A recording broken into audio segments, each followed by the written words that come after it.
Hey guys, how's it going? Today I'm just gonna kind of be yapping about some shit and telling a old story from when I was just a youngster. So a long time ago, when I was still shitting in my trousers, me and my mom and my sister, my older sister, would all, uh, you know, jump in the car together late at night, and we'd go to like different cemeteries, right? And do this like goofy ghost hunting shit where we'd basically drive around a cemetery at fucking midnight and just try to scare the shit out of ourselves. It was just for fun and laughs.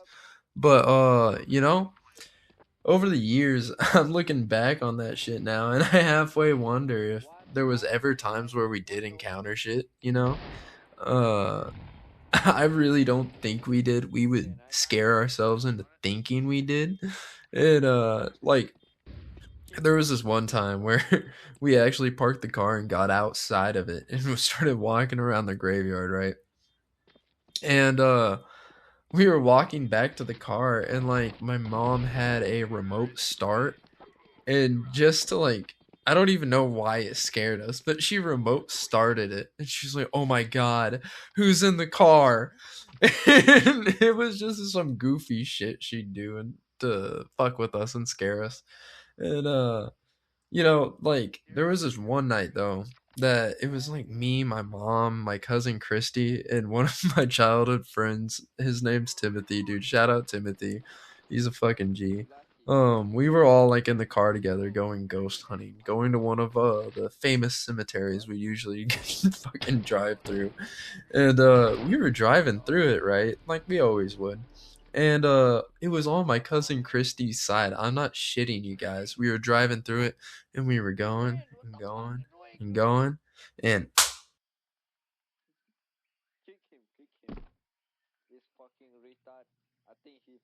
there was like a loud smack on our window, right?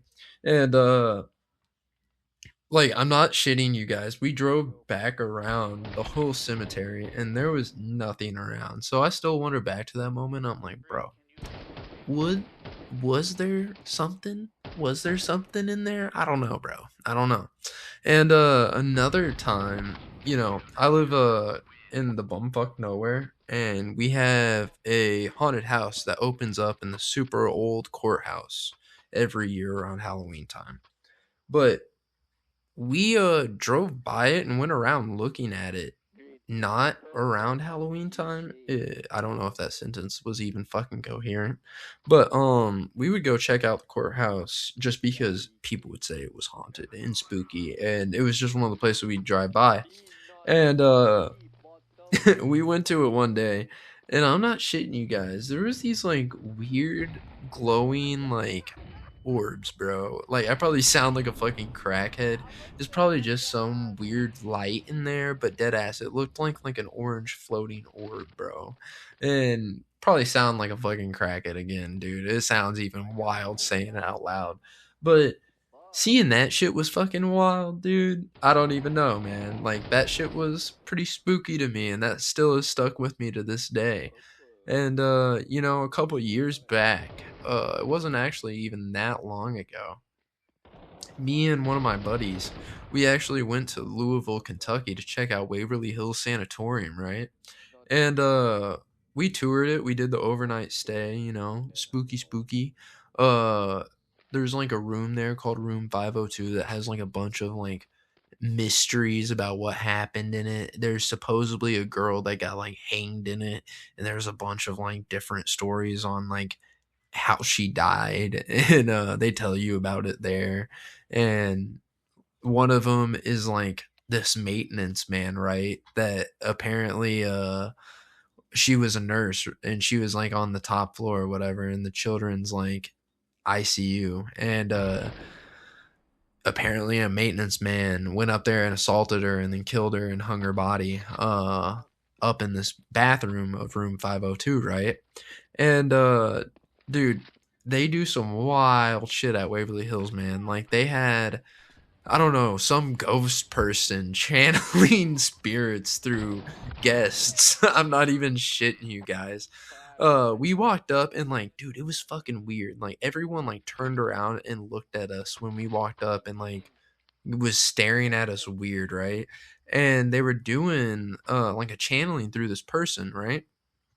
And how they do it is they'd ask, like they'd channel a spirit into them somehow. They knew, I don't know. And then they'd ask a question, and then the person, there would be two people, and there would be three people, right? Two people would be standing on either side of the person in the middle, and they'd interlock their arms around the person in the middle, and then the person in the middle would basically rock back or forth, yes or no. And I'm not even kidding you guys, like we walked up and everyone turned around and they asked us, for some reason they were like, you guys should do it, you guys should be the next people to do it, come on, enter the channeling. And I was like, hey buddy, it's all you. I turned to my friend and I threw him underneath the bus. I was like, he actually has wanted to do something like this for a long time, he's the one who brought me here, he's so interested in this stuff. And he actually went up and did it, and dude, I'm not even kidding, like I have a picture of him, and one day I might show it. He looks possessed, dude. Like I don't even know, but I don't know if I believe in it, but dude, he looked weird in this picture, right? And yeah, he was rocking back and forth and shit, answering these questions. And apparently, like, the spirit that they channeled through him was apparently the maintenance man who assaulted the nurse. And that was what the craziest thing was. But yeah, they have a bunch of other crazy shit to tell you that happened there. There's like a body shoot to go down, and I don't know. It's fucking crazy, dude. You just have to go check it out yourself to see if you believe in anything. Me and my buddy actually fell asleep though. We toured it, and the tour guides told us if you want to really encounter something, the best way to do it is to sit in somewhere dark with no lights on and just sit there and wait for something to happen. What shit? I think that's just tricking your brain into seeing shit at that point, but who knows? Um, so me and my buddy, after walking around the whole hospital for a little bit, we found like a spot to do that. And I'm not kidding you guys. Like the whole hospital was kind of cold, but they had one area that was still kind of heated. And that's where we ended up stopping at to chill and like watch if we could see any paranormal activity, right? And me and my buddy fell asleep. And we were awoken by the staff shaking us the next morning, like asking us if we were possessed or if we had like drank or done anything. We were like, hell no, hell no. And yeah, like we left. But dude, on the way home, I'm not even kidding, I'm pretty good about managing my gas. And on the way home, I just looked down and I was like coasting damn near 0 miles to empty to a gas station.